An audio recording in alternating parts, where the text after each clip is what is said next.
MG4, long journey from Makati to Tarlac.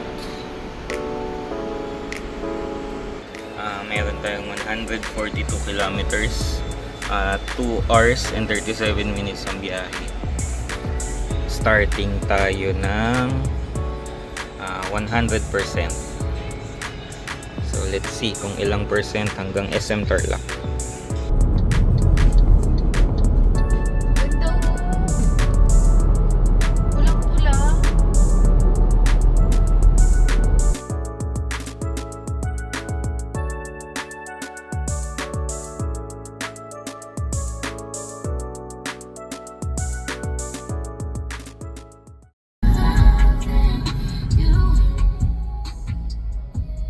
SM Tarlac.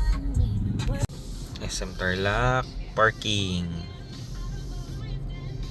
Safe zone natin ito dahil meron silang charging for e-vehicle.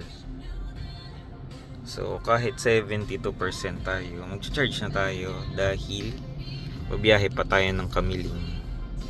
So just to be safe, bumiyahe tayo ng 138 kilometers, 2 hours na biyahe. Ang natira natin ay 72%.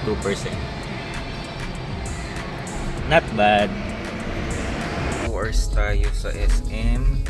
We charge for about 20%. So talagang nag-range lang siya ng 1 hour 10%. We arrived home sa Kamiling, Tarlac. Yeah. And we got 85%. So from 92 sa SM Tarlac, 85 tayo ngayon. We consumed 7%. Yay! That's 36 kilometers. Wow, not bad. Conclusion, from Makati to SM Tarlac, that's 138 kilometers. We consumed 28%.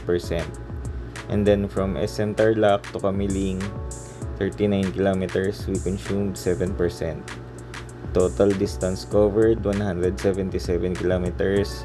Total energy consumption, 35%.